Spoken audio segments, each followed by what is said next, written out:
in the knowledge of that Spirit that you've so richly given to us in redemption. Father, we believe and we receive that the burden of ignorance is dematerialized to your glory. And everybody says, Amen. Okay, it's good to be with you again tonight.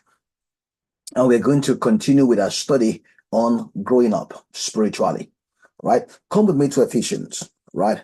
Ephesians and chapter 4. Look at Ephesians and chapter 4.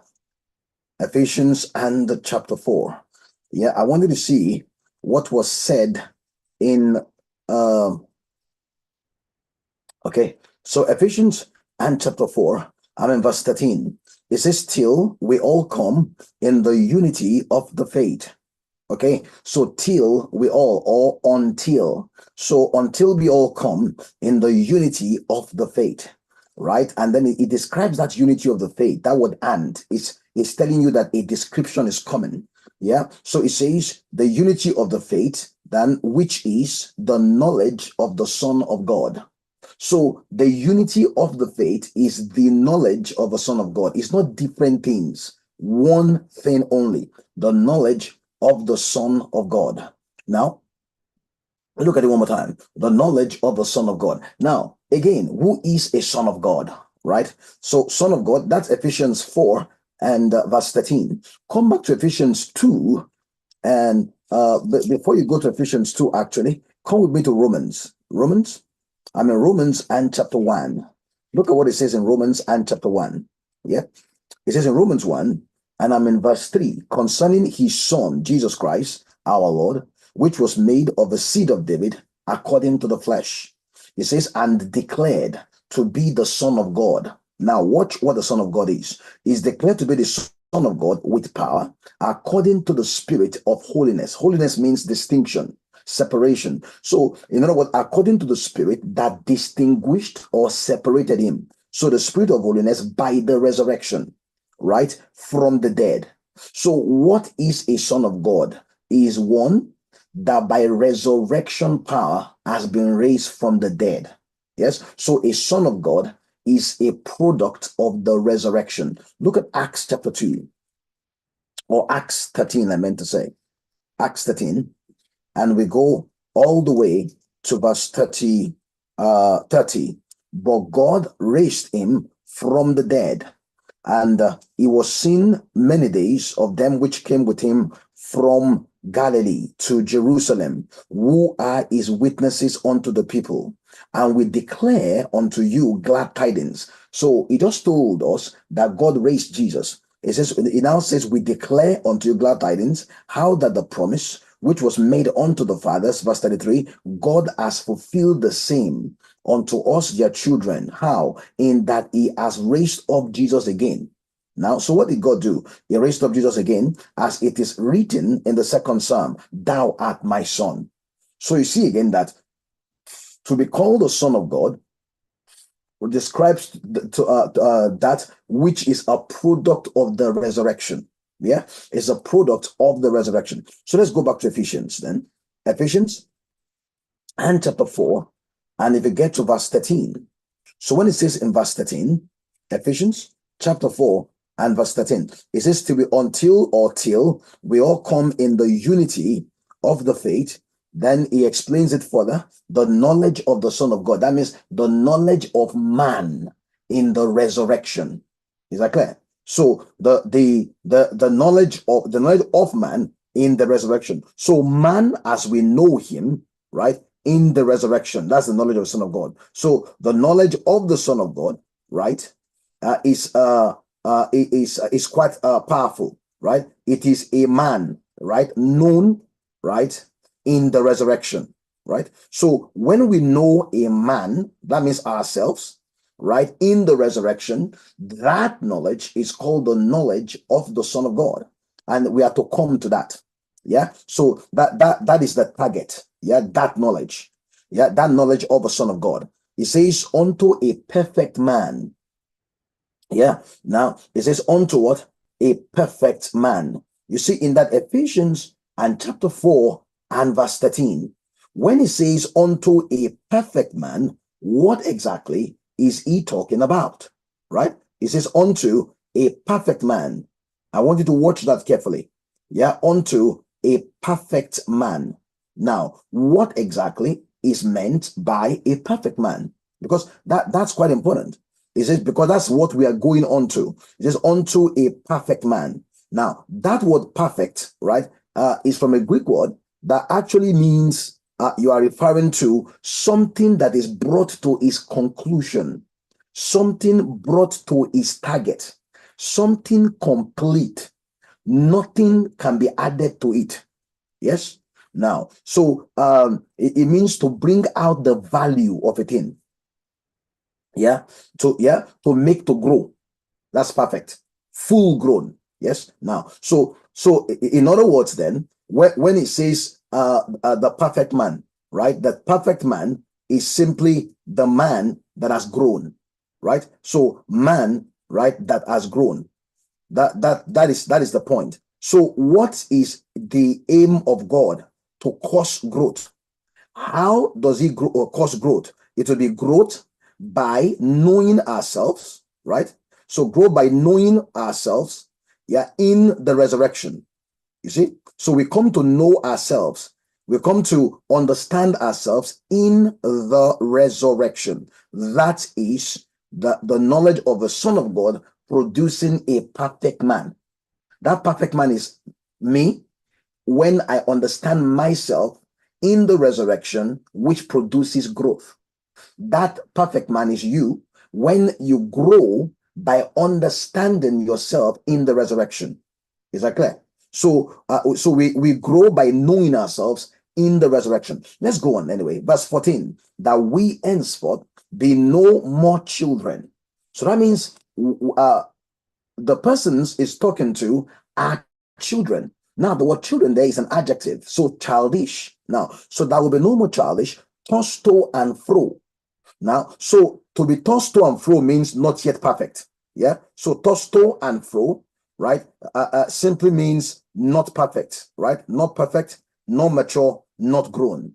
So tossed to and fro and carried along with every wind of doctrine. So just blown by the wind, by every wind of doctrine. So if it's a blowing by the wind of doctrine, then it means that it's talking about the mind. For doctrine is knowledge, is teaching. Now, so it says, by the sleight of men and the cunning craftiness, whereby they lie in wait to deceive, deception. Okay, hold carefully. So that means it is deception, right, that prevents, right, spiritual growth. You get it? So deception prevents spiritual growth. This growth is talking about, this perfect man, right? So it is deception that prevents, right, the expression or the showing, right? So it prevents the showcase, right, of the perfect man.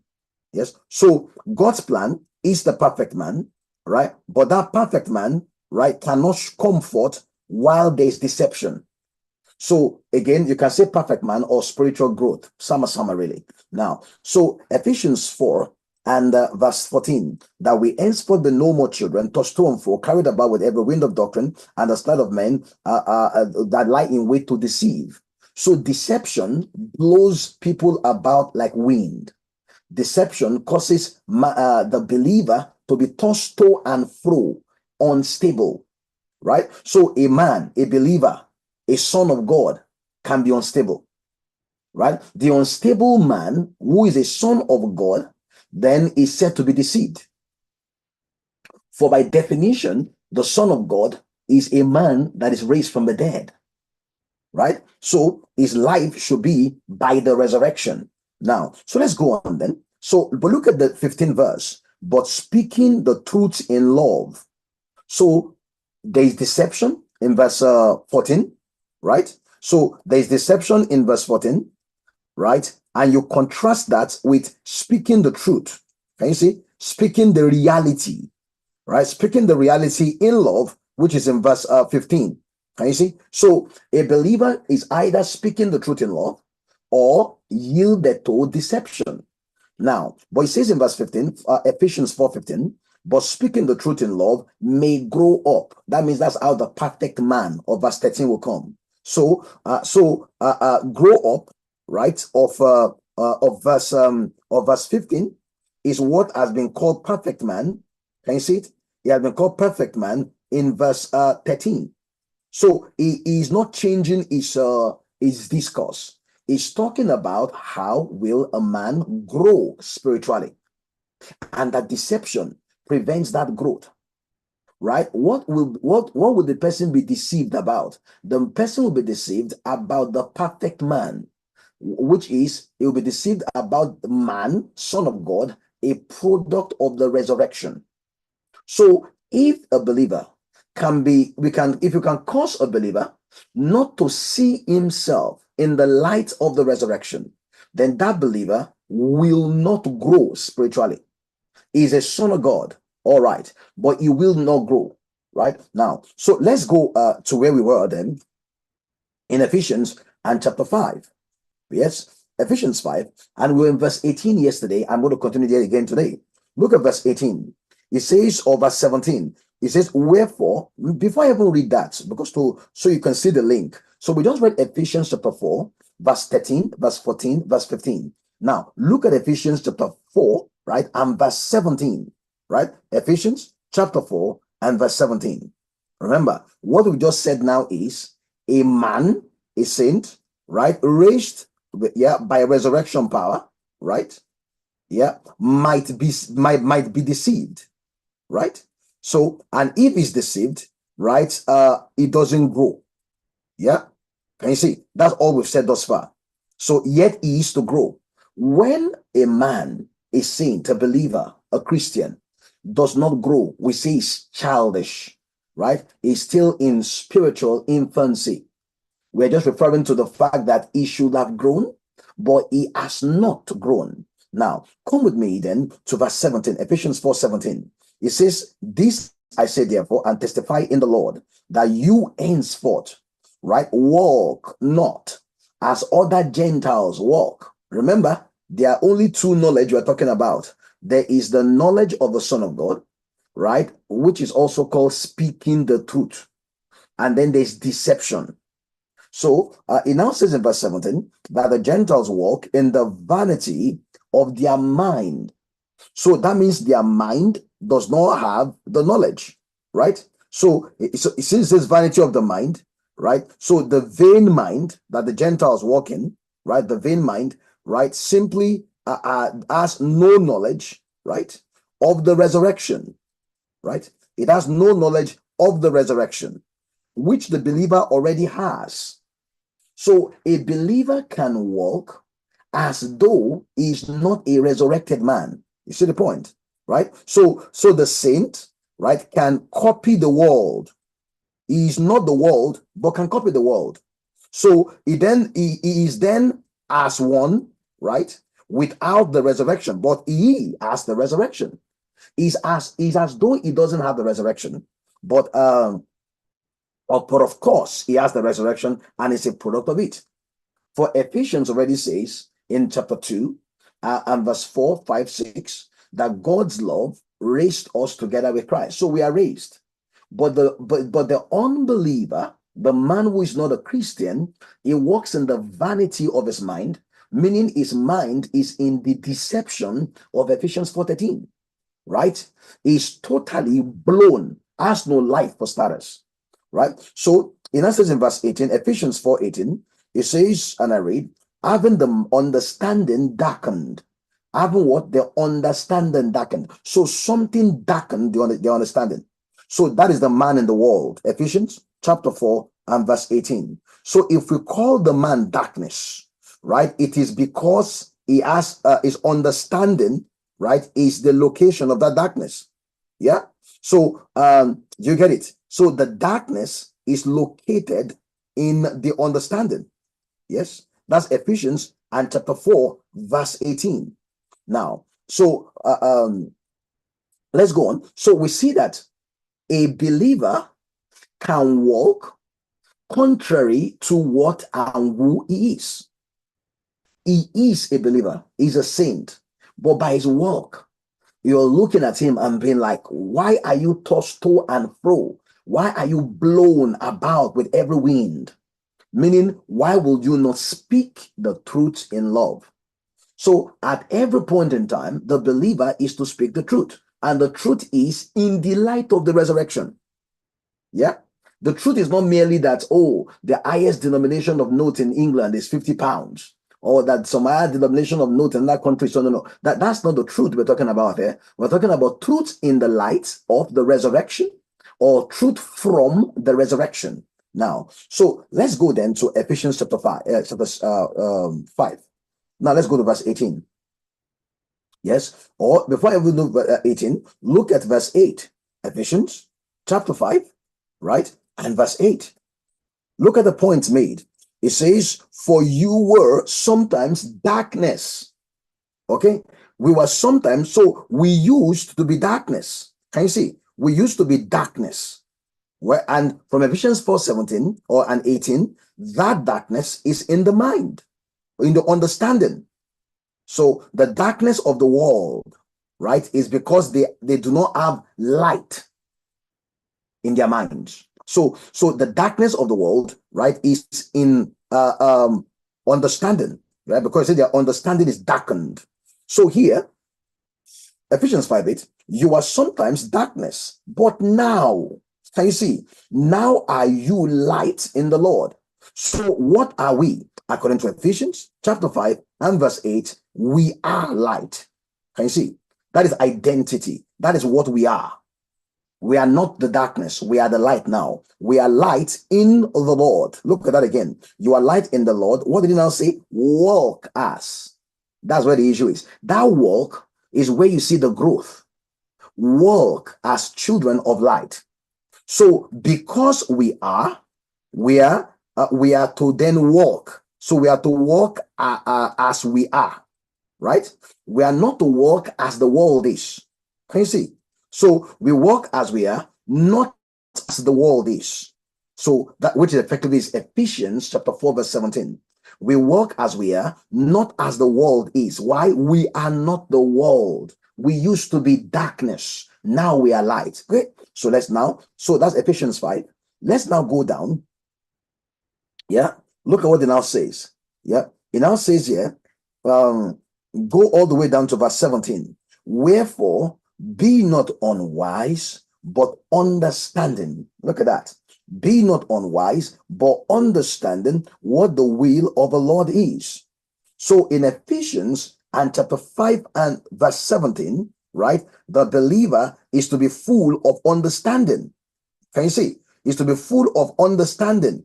The world has darkness in their understanding. We are to be full of understanding, or understanding what the will of the Lord is. So it's talking about the mind. It's talking about the mind of the believer, right? So understanding. Look at verse 18. 18 says, be not drunk with wine. Remember, it's talking about understanding.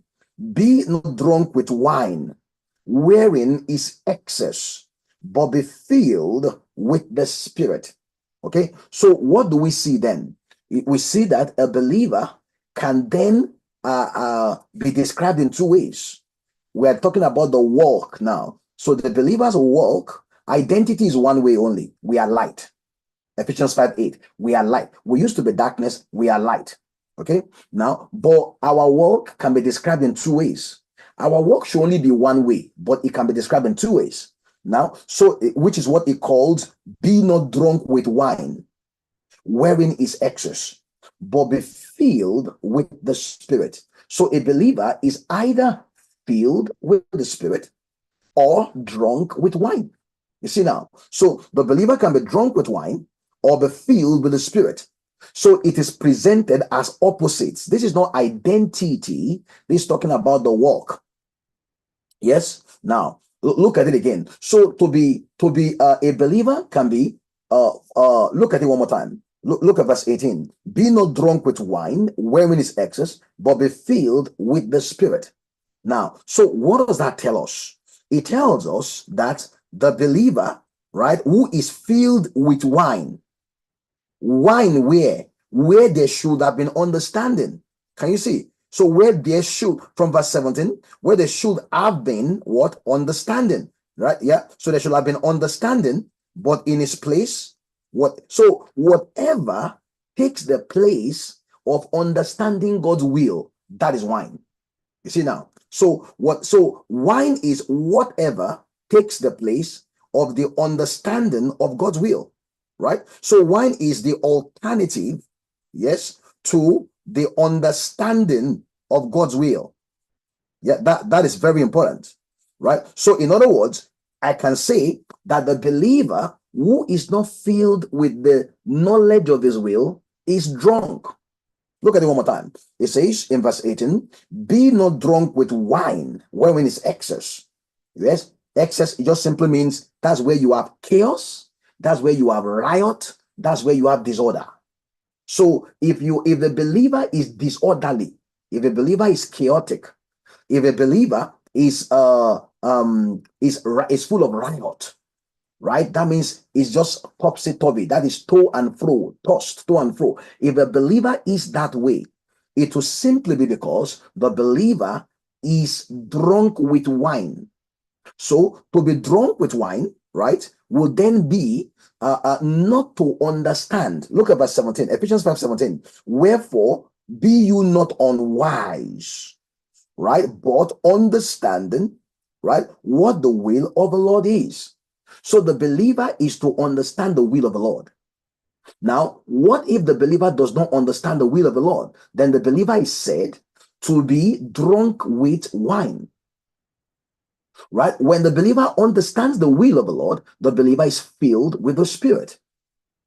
So a believer is either filled with the Spirit or drunk with wine. Now, by extension, therefore, if we say that, oh, to be filled with wine, right, is the opposite, right, of to be filled with the Spirit, right, then it will mean then that what does wine do, right? Look at it again. So if we're discussing filled with wine versus filled with the Spirit, right?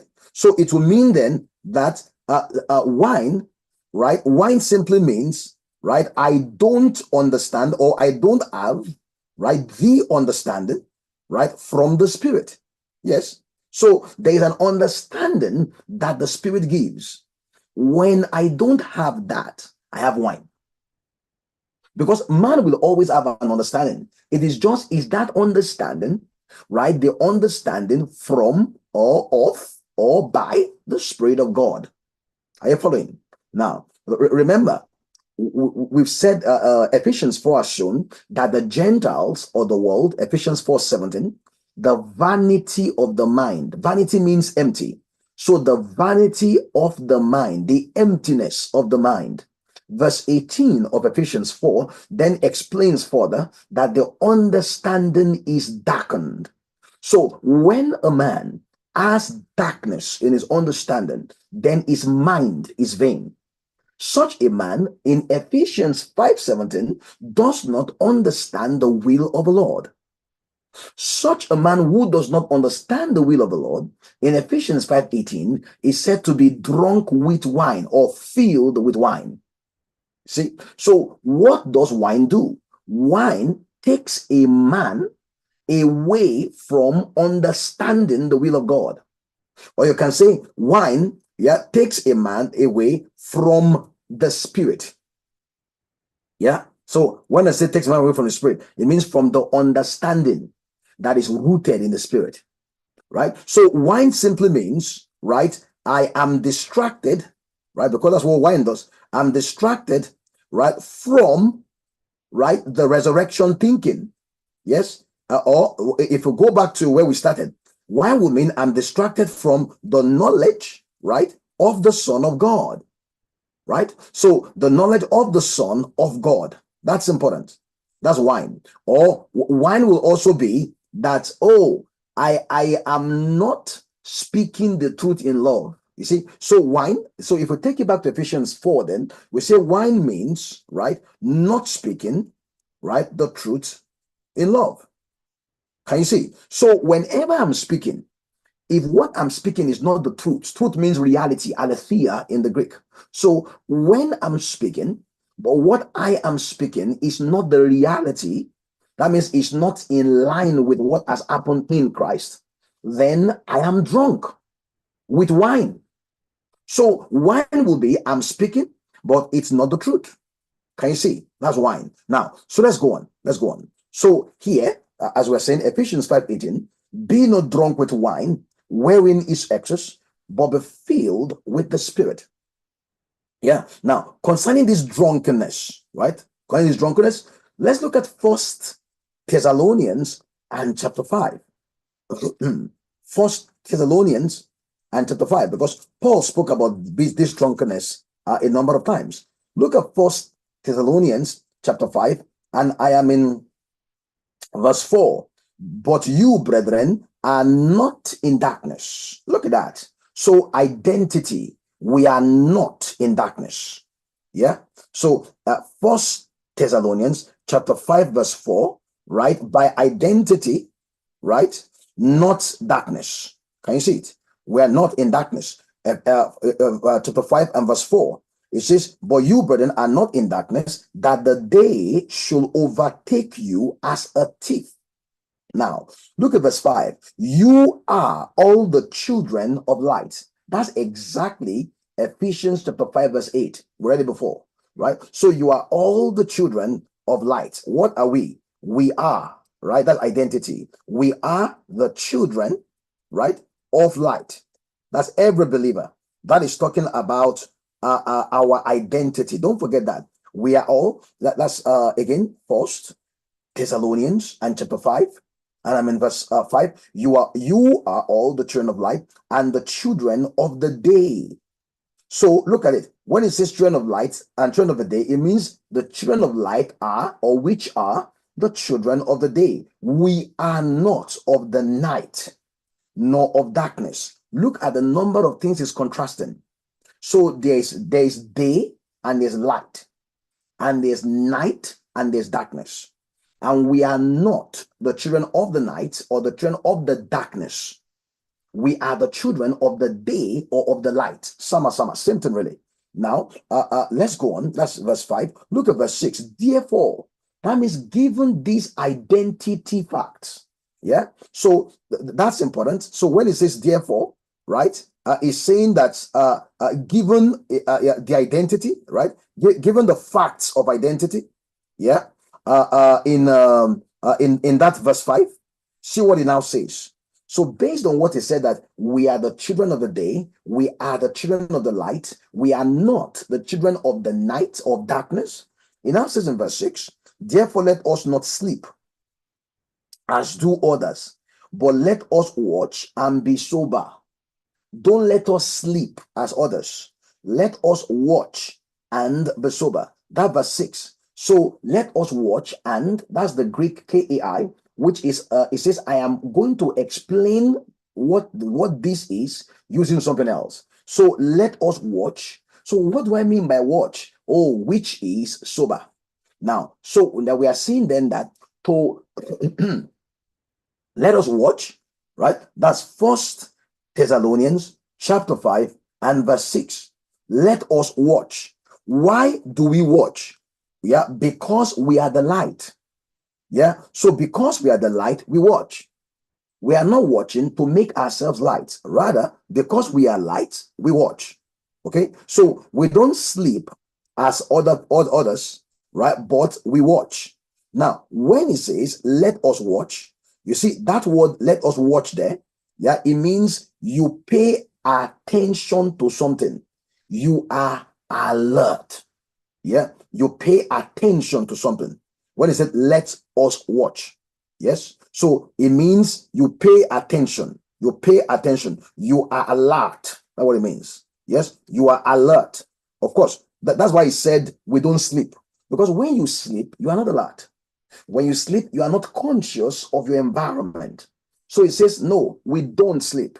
Rather, we are alert. Of course, you know it's not talking biologically. Yeah. Now, so First Thessalonians chapter 5 verse 6. Therefore, let us not sleep as do the others. Which others? Those that are of night, those that are of darkness, the world. But rather, what do? It says, let us watch and be sober. So let us watch, which is let us be sober. What does it mean to watch? Be attentive, be alert, be conscious, be aware. And now calls that being sober. Watch again. So to watch is to be sober. To watch and to be sober, sama, the same thing. To watch means to be attentive, to be alert, to pay attention, right? Not to be distracted, right? And it says, it calls that being sober. Now, the interesting thing is that word there that is called sober, when it says, oh, let us watch and be sober. You see that word there that it says, oh, let us be sober. Now, interestingly, what does it mean? Yes, when it let us watch, and then it says, and be sober. Yeah, so it says, let us watch, and then it says, and be sober. You see that word sober there, right? So let us watch and be sober. Now, that is quite interesting because when it says, oh, we should watch and be sober, now that word sober there, right? I want you to see what it means because it's a very interesting word, right? Now, it means to stay away from wine, not to accept wine. Do you understand? So, not to accept wine. So, what does it mean to be sober? Not to accept wine. What does it mean to watch? Well, to watch, First Thessalonians chapter 5, verse 6. To watch is to be sober. And to be sober, the Greek word used there means not to accept wine. So to watch is not to accept wine. So what is the Christian's danger? Accepting wine. What does that cause? Well, so the believer that accepts wine will sleep. Yeah, that means not be alert, right? Not alert, right? That believer is a child of light, but is actually unconscious. That's what it means to sleep. Yeah, so you are not alert, right, to your identity. Can you see? So what causes trouble for the believer is that the believer can lose alertness or can lose awareness of identity. The identity never goes away, but the consciousness of it can. The alertness to it can. It's like somebody that got drunk. Again, so what does it mean to be sober? It means to watch. To watch means to be attentive, not to be distracted. To be sober means not to accept wine. And then Paul then says, hey, the person that accepts wine sleeps. Sleep simply means I do not relate to my surroundings or environments at my optimal ability. Right? That's what happens when I sleep. So I have the ability, but now I'm sleeping. So what does the believer need to do? Not sleep. We're not talking biologically now. So how will the believer not sleep? He will watch. What does it mean to watch? To be attentive, to pay attention, to be aware, to be conscious. Conscious of what? That we are the children of light. That's it. So we are conscious of identity. So a believer can sleep with respect to identity and just act like somebody who is not who he is. Now, this is quite interesting. That's verse 6. First Thessalonians chapter 5. Let's go to verse 7. It says, for they that sleep, that means those, how do you sleep again? To accept wine. Can you see it now? Because to sleep will mean to accept wine. So when it says they that sleep, it means those that accept wine. Is that clear? Right? So when it says, oh, those that sleep, it means those that accept wine. That's the meaning. Yeah. Now I want you to see that. Right? So they look at verse 7. They that sleep in the night. Remember, we are not of the night, but yet we are tempted to accept wine. And if you accept wine, you will then sleep. So to sleep will be to accept wine. To be sober will be not to accept wine. Is that clear? So it says in verse 7, they that sleep in the night, and they that be drunken are drunken in the night. So when Paul said, do not be drunk with wine, you see now, he's not talking about grape juice and all this. I'm not saying it's okay to be drunk with grape juice, by the way, but Paul is not talking about that. What Paul is talking about is there is a danger the believer faces. The believer has an identity, and he might not be alert to his identity. He might not be aware of his identity. He might not be conscious of his identity. Right? When that happens, he's said to be not to be alert, meaning he's asleep. And to be asleep means I've accepted wine. I'm drunk. You see, I'm drunk. Now, so First Thessalonians chapter 5 verse 7 says, they 7b, they that are drunken in the night. You see now? They that are drunken in the night. Let's look at the next verse. Yeah. First Thessalonians chapter 5, look at verse 8. But let us who are of the day. So why is Paul talking to the people that he's talking to? Because they are of the day. Now, so it says, but let us who are of the day be sober. You see it again. Let us who are of the day be sober. First Thessalonians chapter 5 and verse 8. He repeats it again. Let us be sober. Right? So it means that the believer's greatest need is the need to be sober. Is that clear? It is the need to be sober. Let us who are of the day. So now that you know your identity, what is the consequence? Let us who are of the day be sober. Look at that again. Let us be what? Let us who are of the day be sober. Again, that word translated sober, it actually means not to take wine, or it means to walk away from wine, to abstain from wine. Is that clear? It means to abstain from wine. That is important. Yeah. So the people that are of the day, what do? They are sober, right? They do not, right? They do not accept wine. Is that clear? So the people that are of the day, right, are sober. And we said sober means not to take wine. We've said that to be sober means to watch, right? So we don't accept wine. Look at it again. How do we do it? Putting on. Okay. So the believer is told to be putting on. That is a continuous thing. So the believer can never say, but I put on yesterday. No. Or I put on day before. That's enough. No, it's never enough. Remember, our salvation, secure. Our resurrection, secure. Our identity, secure. But, will the believer be drunk? Or will the believer be sober? Right? That is something the believer must put on every time.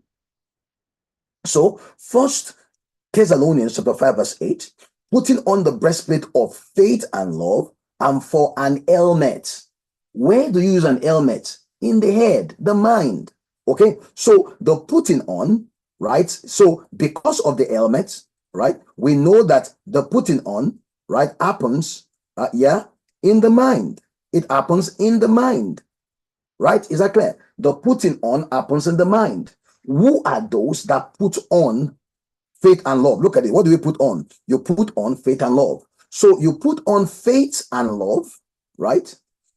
Which is what it means to be sober, right? So the believer that is sober will use the consciousness of faith and love to not get drunk with wine. Can you see? So what is wine? Wine, therefore, will be a consciousness, right, that is against, faith and love. Is that clear?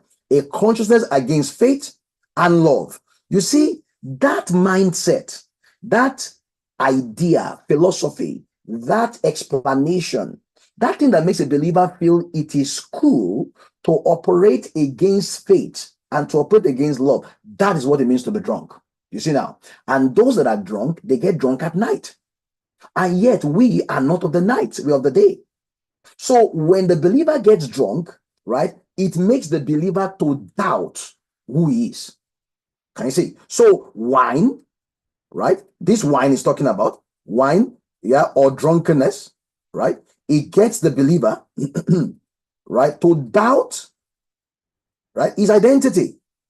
It doubts identity. Why? He is not conscious. He is not. So look at it again. When did Paul say people get drunk? At night. But we're of the day, so we don't get drunk at all.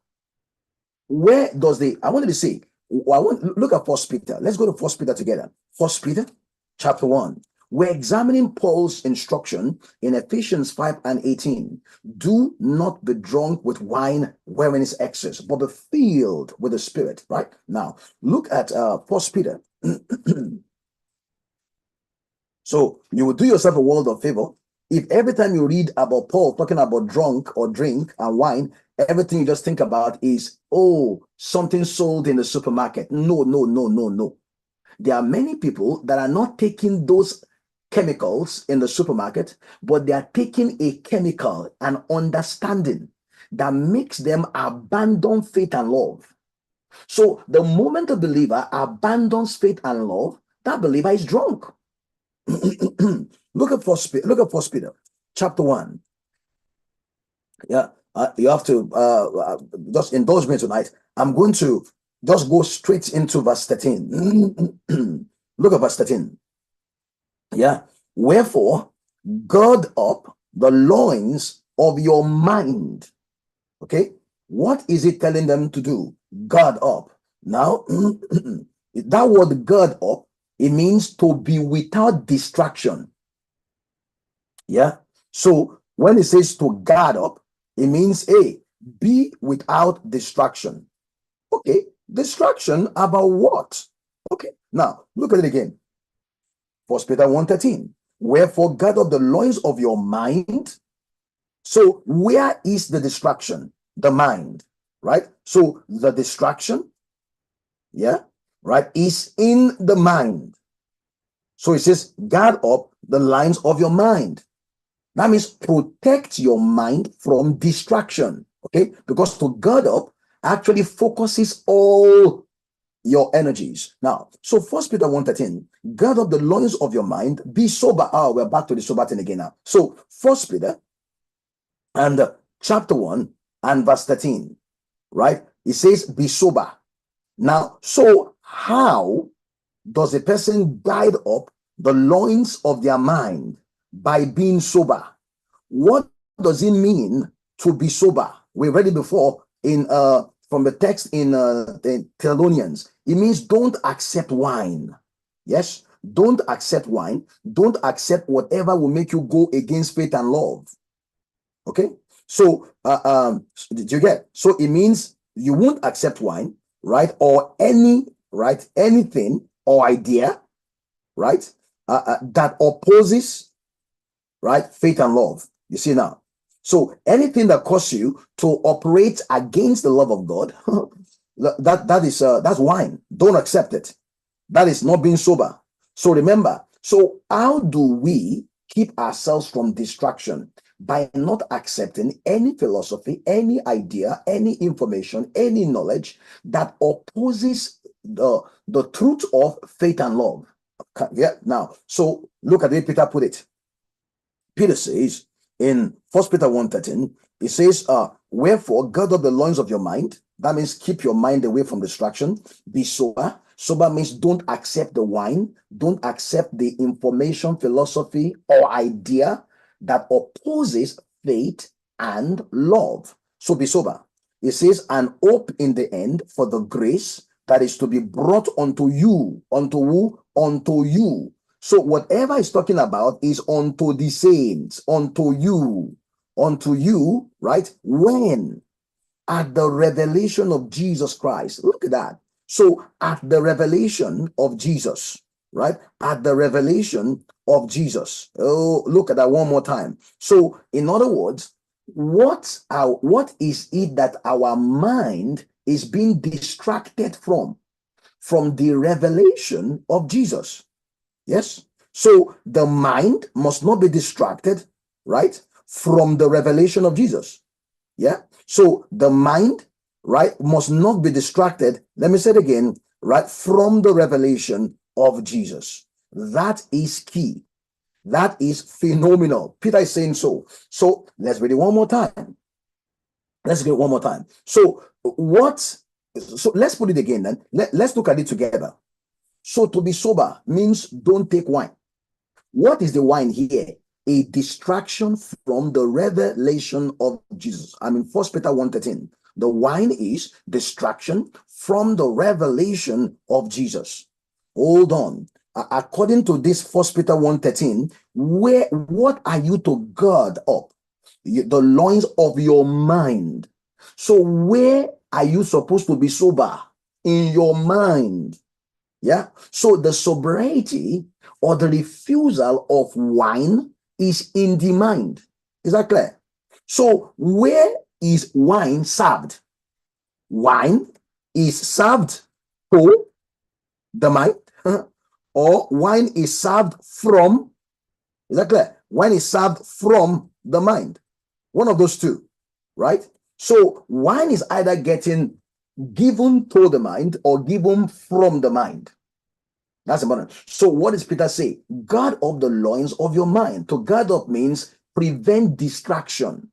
So to guard up the loins of your mind will be rescue your mind from distraction. Why? Because that is where sobriety, being sober, is needed. What does it mean to be sober? Refuse wine. So if you use your mind to refuse wine, then it means the wine is going to be trying to find his house in the mind. Let me say it again. So the believer is has a mind, but that mind can be full of wine or not. In fact, if you now use Ephesians 5:18 to look at this now, we can now say that based on Ephesians 5:18, that it says, do not be drunk with wine. We can now say, don't let your mind, can you see? Don't let your mind, right, be drunk, right, with wine. Yes? Is that clear now? Don't let your mind be drunk with wine. Putting it all together. Why? Your mind is for the knowledge of the Son of God. Our minds. So, or we can say in the language of Thessalonians, right? Our mind, right, is for faith and love. Remember, First Thessalonians chapter 5:8 is for faith and love. Yes. And if we use First Peter, right, our mind is for the revelation of Jesus. Can you see? So the mind for the revelation, right, of Jesus, right? The revelation of Jesus. Are you seeing that now? Let me say it again. Now, look at that word at the revelation. First Peter chapter 1 and verse 13. At the revelation. First Peter chapter 1 and 13. Right? So, look at it very carefully. Yeah. First Peter chapter 1 and verse 13. See what it says. Yeah. Because we need to pay attention to the text. Right? So again, I go back, First Peter, right, chapter 1 and verse 13. Yeah, you should have caught up with me now. So look at it one more time. It says, it talks about the grace, right? Look, let's read verse 13 fully. Wherefore, guard up the loins of your mind. That means don't let your mind get distracted, okay? Or harness all of the powers of it. Now, be sober. Be sober means don't accept wine. So the distraction is wine. Yes? Now, so it says, and hope in the end for the grace to be brought unto you at the revelation of Jesus Christ unto you. So where will we see the revelation of Jesus Christ? You will see it, something will be observing you. Now, look at Revelation though. So when it says, oh, at the revelation, yeah, at the revelation, you see that word revelation. Yeah. Now look at the word revelation. The word revelation, right, is a word that means, right, to make a thing, right, that was not known. Let's do it better. It also means something is there. Now we disclose it. Something is hidden. Now we unveil it. Can you see? So it is there, but hidden. It is there, but unknown. Now, this word revelation, yeah, the Greek word is the word apocalypsis, right? Don't worry about that. So apocalypsis. What does it mean? It means I will lift the veil. I will part the curtain so that what is there, What has always been there can be seen. Okay. Now, so when the word apocalypse or in the Greek is used, or the word reveal, it simply means something is there that we want you to see. Yeah. It's like this, today they will tell you something about, oh, we want to do a baby reveal, right? So a woman will have been pregnant with a child for a while, and then she will call her friends, right, one evening for dinner or something, and they say they want to do a baby reveal. That means they want their friends to know the gender of the baby that they already knew, right? They already went to the doctor, or they went to the hospital, and at the hospital they were told by the experts that what that woman carried was a girl, but their friends don't know. So they now do a party to unveil, to reveal, to show, right? Told the friends what the parents already know. Now, so the Bible talks about the apocalypse, or the revelation of Jesus. That Jesus we already know. Now, the revelation of Jesus will be the Jesus that is already there, the Jesus that's already present. We now want him to show forth. That's called growth, my friend. That's growth. Now, let me say it again. Yeah. So, in other words, right? Jesus is present, right? But something is hiding him, right? He's present but hidden. The revelation of Jesus simply means, hey, whatever is hiding him is removed. Yes. So at the revelation of Jesus, right, it means no more hiding. Nothing is hidden again, right? But what is Peter describing? He's describing the mind that is sober. You get it now? So why does a believer need a sober mind? You see now, why does the believer need a sober mind? Yeah. So why must the believer not be drunk with wine? So why does a believer, right, need a sober mind? That's a big question, because Peter answers that question beautifully. He tells us it is so that there can be the revelation of Jesus. Yes. So we can say better. It is so that the mind, yeah, can release, right, the revelation of Jesus. Okay. Where is Christ? Paul will say Christ is in you and I. Now, the trouble is people don't see him. He's hidden. How will he be seen? Well, the revelation of Jesus. How will he be seen? A sober mind. So a sober mind gets the believer, right, away from the wine that makes the believer slumber or sleep or become unconscious, to Jesus Christ within. Let me say it again. So what does the wine do? The wine causes the believer or the saint, yeah, to be distracted. Yeah, to be distracted from, right, the Christ within. Right? This is what makes him to be hidden. Right? So the believer is so distracted, so topsy-turvy, is tossed up and down. This is the toss up and down, right? So it is the believer is tossed to and fro, is never settled, right? Is carried about, right, with winds, right? So what is happening? Is distracted. Yeah, he or she is distracted. So the believer must not be distracted. The distraction, whatever knowledge, whatever information, whatever mode, whatever practice distracts your mind from the revelation of Jesus, that is called wine. You and I must not be drunk with wine.